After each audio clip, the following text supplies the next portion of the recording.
এক্সপেরিমেন্টটা হলো construct a single stage transistor amplifier. আমরা এই ট্রানজিস্টর অ্যাম্পলিফায়ার তৈরি করার জন্য আমরা প্রথমে আমাদের দরকার হচ্ছে একটা এনপিএন ট্রানজিস্টর। আমরা এনপিএন ট্রানজিস্টরটাকে আমরা এখন সার্কিট ডায়াগ্রাম অনুযায়ী আমরা সার্কিটটা তৈরি করব। আমরা যে কোনো একটা পয়েন্টে আমরা এনপিএন ট্রানজিস্টরটাকে দিয়ে দিলাম এবং এখানে আমরা দেখতে পাচ্ছি যে এটা হচ্ছে আমাদের বেস, মিডিল পয়েন্ট কালেক্টর, আর ডান পাশে হচ্ছে আমাদের ইমিটার। ওকে, আমরা বসানোর পরবর্তীতে আমরা এখন আমাদের সার্কিট যে কম্পোনেন্ট গুলো আছে আমরা এখন এই ইমিটার থেকে আমরা দেখতে পারি যে হচ্ছে আমাদের 1 কিলো ওহমের একটা রেজিস্টর এবং 10 মাইক্রোফ্যারাডের একটা ক্যাপাসিটর আমার প্যারালাল আছে। আমরা এটাকে কানেক্ট দেব। আমরা 1 কিলো ওহমের একটা রেজিস্টর নিব। রেজিস্টর নিয়ে আমরা কানেক্ট দেব কার সাথে? ইমিটারের সাথে। আমার ইমিটার হচ্ছে আমার ডান পাশেরটা। ইমিটার থেকে একটা যাবে আমাদের গ্রাউন্ডেড লাইন। ওকে, দেন আমাদের আরেকটা যাবে হচ্ছে আমাদের 10 মাইক্রোফ্যারাডের পজিটিভ প্রান্ত, যেটা 10 মাইক্রোফ্যারাডের পজিটিভ প্রান্ত, এটা হচ্ছে পজিটিভ আর নেগেটিভ, যেটা সেই নেগেটিভ চিহ্ন আছে, সেটা যাবে আমার ইমিটার থেকে গ্রাউন্ডেড লাইন। হয়ে গেল এটা আমাদের প্যারালাল কানেকশন। অর্থাৎ আমাদের এতটুকু কানেক্টেড আমার হয়ে গেল। ওকে, এবার আমরা কালেক্টরের কানেকশনটা যদি কালেক্টরের সাথে আছে 0.1 মাইক্রোফ্যারাড একটা ক্যাপাসিটর, এটা আমাদের 0.1 মাইক্রোফ্যারাড আছে। এবার আমরা কালেক্টর থেকে যদি লাইন দিই, কালেক্টর আছে মিডিলে, এখান থেকে আমরা যখন লাইন বাইরে বের করে দিলাম। ওকে, তারপরে আমরা দেখতে পাচ্ছি যে কালেক্টরের সাথে আমাদের আউটপুট অসিলোস্কোপের লাইন, সেটা আমরা পরে দেব। ওকে, এবার আমরা বাম পাশের বেজের সাথে আমরা কাজ করব। বেজ থেকে আমরা দেখছি একটা ক্যাপাসিটর বের হয়েছে এবং আমরা আরেকটা ক্যাপাসিটর, এই যে আমাদের আরেকটা ক্যাপাসিটর আছে, সেটা আমরা বেজ থেকে বের করবো। বেজ হচ্ছে আমাদের ট্রানজিস্টরের বাম পাশের অংশ, সেখান থেকে আমরা একটা লাইন বের করে দিয়ে দেব। ওকে, এখন আমরা উপরে যদি আমরা উপরের অংশটা যদি দেখি, আমরা এই পাশে বাম পাশে যেটা আছে অসিলোস্কোপ, এই কাজটা আমরা একটু পরে করবো। আমাদের উপরের পাশে যেটা আছে কালেক্টরের সাথে আমাদের আরএল লোড রেজিস্ট্যান্স আছে 4.7 কিলো ওহম, তার সাথে আছে আমাদের ভিসিসি পাওয়ার সাপ্লাই। আমরা আরএল এর মান 4.7 কিলো ওহমের একটা রেজিস্ট্যান্স যদি আমরা নেই, এই হচ্ছে আমাদের 4.7 কিলো ওহম একটা রেজিস্ট্যান্স।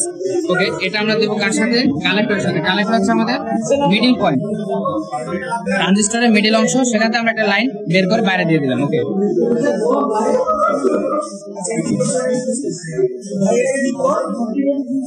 এবার আমাদের এই পয়েন্ট থেকে আমাদের একটা লাইন আছে 12 ভোল্ট, সেটা আমরা পরে দেবো। তার সাথে আমরা একটা কানেক্ট 56 কিলো ওহম, এটা আমাদের 56 কিলো ওহমের একটা রেজিস্টর।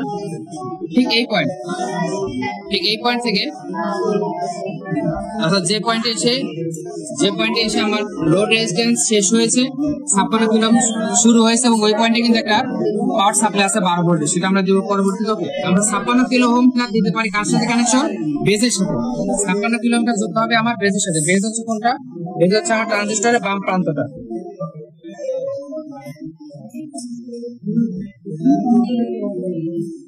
ওকে, আমরা 56 কিলো ওহমটাকে আমরা ট্রানজিস্টরের বেজের সাথে কানেকশন দিয়ে দিলাম।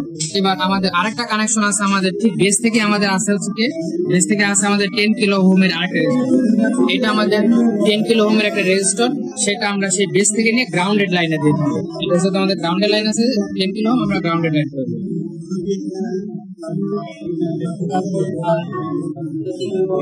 ওকে, আমরা এটা দিয়ে আমরা কি করলাম? আমরা গ্রাউন্ডেড লাইনে দিয়ে দিলাম।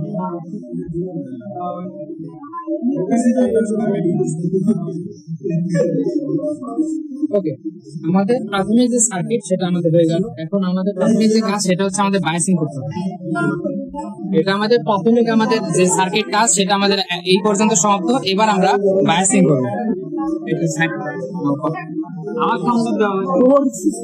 আচ্ছা, আমরা এখন বায়াসিং করার জন্য আমরা যে কাজটা করবো, আমাদের যে পাওয়ার সাপ্লাইটা আছে আমরা পাওয়ার সাপ্লাইটা মেপে নিবো। এখানে আমাদের 12 ভোল্ট পাওয়ার সাপ্লাই দেওয়া আছে।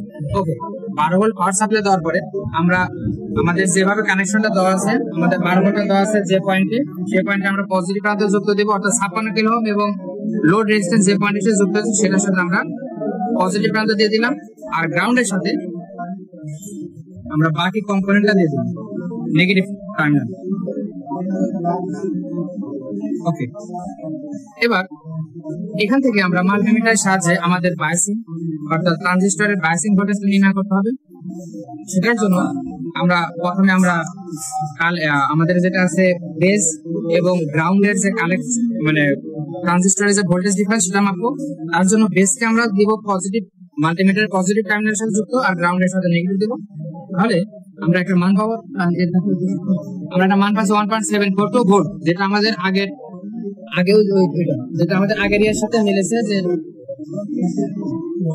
1.62 অলমোস্ট আমাদের এটা মিলেছে। ওকে, পরবর্তীতে আমরা কালেক্টর টু গ্রাউন্ড যদি করি আমরা পাচ্ছি হচ্ছে 6.35 ভোল্ট, এটা আমাদের পূর্ব নির্ধারিত ভ্যালুর সাথে আমাদের মিলেছে। পরবর্তীতে আমরা যদি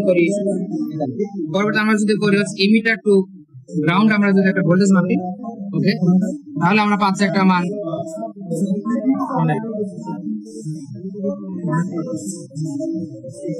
7 something, ঠিক আছে। আমরা এখান থেকে পাচ্ছি 1.15, ঠিক আছে, আমাদের এই মানটাও ঠিক আছে। ওকে, তার মানে আমাদের ট্রানজিস্টর যেটা সেটা সার্কিট ঠিক আছে, ট্রানজিস্টর ঠিক আছে। এবার আমরা অসিলোস্কোপ এবং আমাদের যে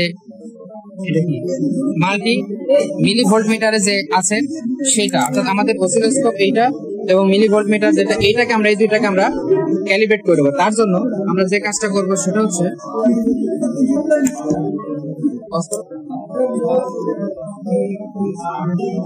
ওকে, আমরা এবার শুধুমাত্র আমাদের অসিলেটর এবং মিলি ভোল্ট মিটারের কানেকশন আমরা দিলাম। দেওয়ার পরে আমরা দেখতে পাচ্ছি একটা মান পেলাম, এবং এটার জন্য আমরা যেহেতু মিলি ভোল্ট আমাদের এখানে 55 মিলি ভোল্ট দিয়ে কাজ করব, আমরা এই রেঞ্জটাকে যদি 100 করি, অর্থাৎ এখন যখন আমরা মিলি ভোল্টে 100 দিলাম, তখন আমার এই যে ঘর নিচের যে ঘরটা সেটা আমার হয়ে গেল 100 মিলি ভোল্ট। যেহেতু 100 নিয়েছি, আমার উপরের যে ঘর 1 আছে সেটাকে আমরা নিব 100। যদি 10 নিতাম উপরে ঘর হতো 10, যদি 30 নিতাম তাহলে কিন্তু তখন নিচের ঘর ক্যালকুলেট করতে হতো, তখন নিচের ঘরটা হয়ে যেত 30, 300 নিলে নিচের ঘর তখন 300, এভাবে আমাদের এখানে ক্যালকুলেশন হবে। ওকে, এবার এখানে আমরা 55 মিলি ভোল্ট এমন ভাবে ফ্রিকোয়েন্সি নিব যার জন্য 55 মিলি ভোল্ট হয়। এখন আমরা দেখতে পাচ্ছি যে ফ্রিকোয়েন্সির সাথে খুব একটা আমার কিন্তু পাচ্ছি না, আমরা মিলি ভোল্টের রিডিং পাচ্ছি না। তার জন্য আমাদের এখানে মোটামুটি আমরা একটা মান আমাদের 1 কিলো হার্টজ নিয়ে যে কোনো একটা মান, সেটা 1 কিলো হার্টজ আমরা নেব এখানে। এবং এইখানে আমাদের ম্যাক্সিমাম মানে অ্যাটেনুয়েশনটা রাখতে হবে 0, আর অ্যাম্পলিটিউড যেটা আছে ঠিক এই অ্যাম্পলিটিউডটা বাড়িয়ে কমিয়ে আমাদেরকে মান নিতে হবে। আচ্ছা, এবার আমরা এই অ্যাম্পলিটিউডের নবটা ঘুরিয়ে কম বাড়া করে আমরা 55 তে নিয়ে আসবো। 55 তে আমরা দেখবো, যেহেতু আমরা 100তে আমরা যেহেতু সিলেক্ট করেছি, 100তে যেহেতু আমরা নিয়েছি, যে সাদা কালার নব 100তে আছে, তার মানে আমরা উপরে ঘরে 155 হবে, এটা 50, আর তার একটু বেশি হচ্ছে 55।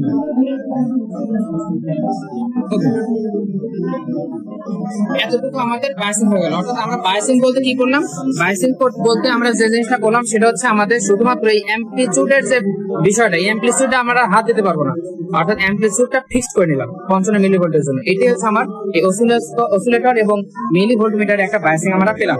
এবার আমরা বাকি সার্কিট যে কানেকশন গুলো রয়েছে, যেমন আমাদের এই পয়েন্টে অর্থাৎ এই ক্যাপাসিটরের শেষ পয়েন্টের সাথে আমার অসিলোস্কোপের সংযোগ, এবং এই ক্যাপাসিটরের শেষ প্রান্ত এবং গ্রাউন্ডের সাথে অসিলোস্কোপের একটা শেষ সংযুক্ত করব।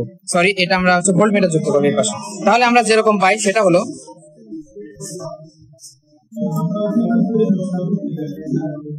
অসিলোস্কোপ আমরা যাবে একটা ক্যাপাসিটরের সাথে, এখানে যে জিনিসটা আমাকে কিন্তু এই অসিলেটরের এটা হচ্ছে পজিটিভ বড় নবটা, আর ছোটটা হচ্ছে আমার নেগেটিভ। এখানে সবচেয়ে বড় অসুবিধা এটা উঠে যায়,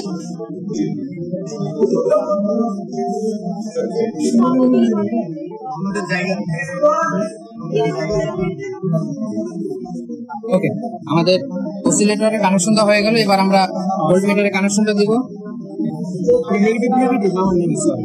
ভোল্টমিটার আমরা এভাবে দিতে পারি,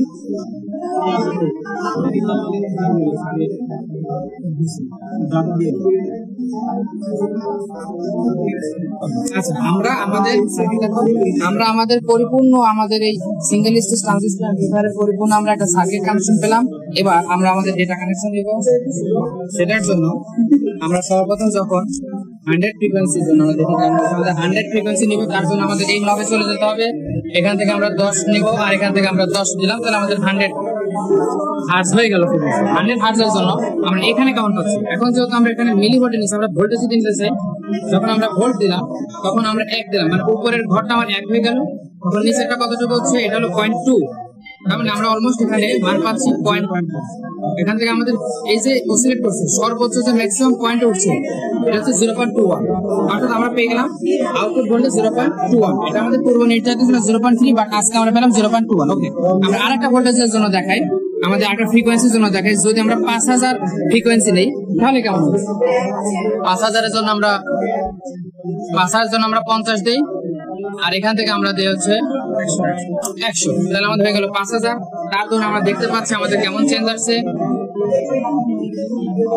এখান থেকে আমরা দেখতে পাচ্ছি অলমোস্ট 0 পয়েন্ট, আমরা যদি 1-এর ঘরে রাখি আমরা দেখতে পাচ্ছি আমাদের সর্বোচ্চ ম্যাক্সিমাম মান আসছে 0.24। এরকম আমরা একটা মান পাবো 0.24। উইথ রিডিং না উইদাউট রিডিং? আচ্ছা, আমরা এই সার্কিট কানেকশন থেকে আমরা এভাবে একটা রিডিং পাবো। আমরা এভাবে একটা রিডিং পেলাম। এবার আমাদের second table data for with feedback. আমরা প্রথমটা যেটা করেছিলাম এটা হচ্ছে উইদাউট ফিডব্যাক, এবার আমরা করবো উইথ ফিডব্যাক। আচ্ছা, এবার আমরা দ্বিতীয় টেবিল অর্থাৎ ডাটা ফর উইথ ফিডব্যাক এর জন্য আমাদের সার্কিট কানেকশন সবকিছুই ঠিকঠাক থাকবে, কিন্তু আমাদের যে জিনিসটা তুলে ফেলতে হবে সেটা হচ্ছে আমাদের ক্যাপাসিটরটা তুলে ফেলতে হবে। আমরা যদি আমাদের ইয়ে থেকে ক্যাপাসিটর তুলে ফেলি,